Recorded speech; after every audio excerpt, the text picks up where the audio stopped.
مسلمانوں کے آخری نبی محمد مصطفیٰ مصلی پر شکر ادا کر رہے تھے۔ علی کے چہرے پر مسکراہٹ تھی، حسن خوشیوں سے جھوم رہے تھے، گھر والے خوشیوں سے ایک دوسرے کو مبارکباد دے رہے تھے۔ فاطمہ زہرا کی گود میں قدرت نے ایک چاند سے بیٹے کا تحفہ عطا کیا تھا۔ فاطمہ زہرا کے گھر یہ دوسرے بیٹے کی آمد تھی۔ اس کے بعد دو بیٹیاں اور ہوئیں، زینب اور ام کلثوم۔ فاطمہ زہرا حضرت محمد صلی اللہ علیہ وآلہ وسلم کی اکیلی بیٹی تھی۔ باپ نے بیٹی کو بڑے نازوں سے پالا تھا۔ جس دور میں عرب بیٹیوں کو زندہ دفن کر دیتے تھے، اس دور میں محمد عربی نے اپنی بیٹی کی تعظیم کر کے، اپنی بیٹی سے محبت کر کے، اس کا احترام کر کے، بیٹیوں سے محبت کا درس سارے عرب کو دیا، پوری دنیا کو دیا۔ وقت گزرتا گیا، باپ کی چاہتوں کے آسمان تلے چہیتی بیٹی فاطمہ بڑی ہوئیں۔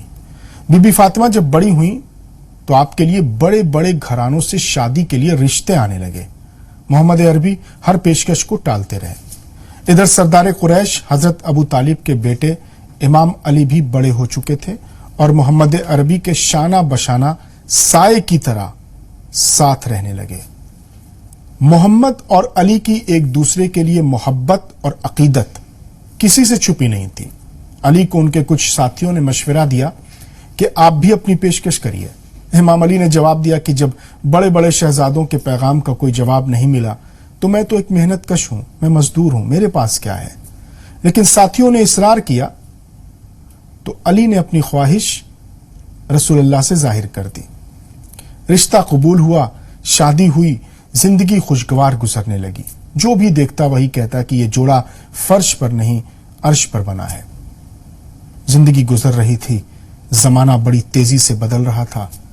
فاطمہ زہرا کے بیٹوں کو نانا محمد نے نواسوں کی طرح نہیں بلکہ اپنی اولاد کی طرح، اپنے بچوں کی طرح، اپنی بیٹوں کی طرح پالا۔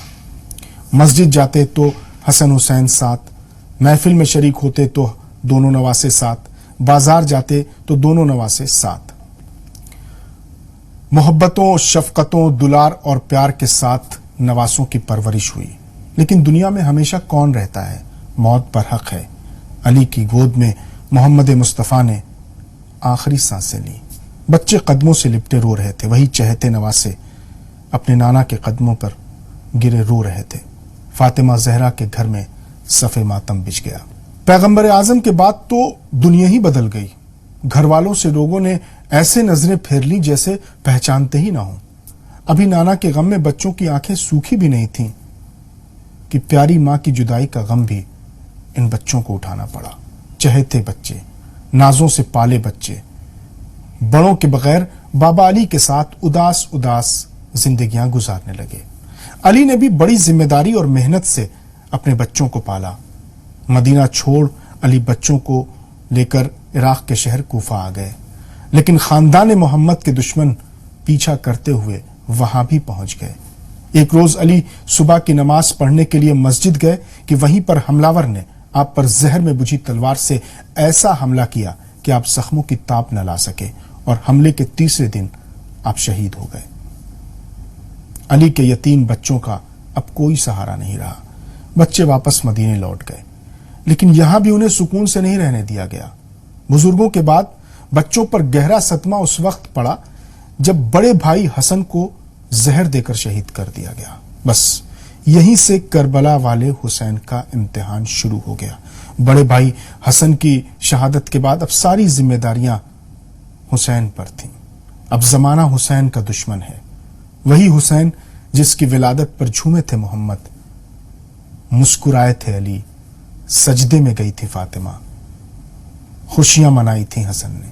زمانے نے اب اتنا بدل گیا زمانہ، محمد عربی کے وصال کے محض 50 سالوں کے بعد زمانے نے ایسی کروٹیں بدلی کہ حسین معاذ اللہ واجب القتل قرار دیے جانے لگے۔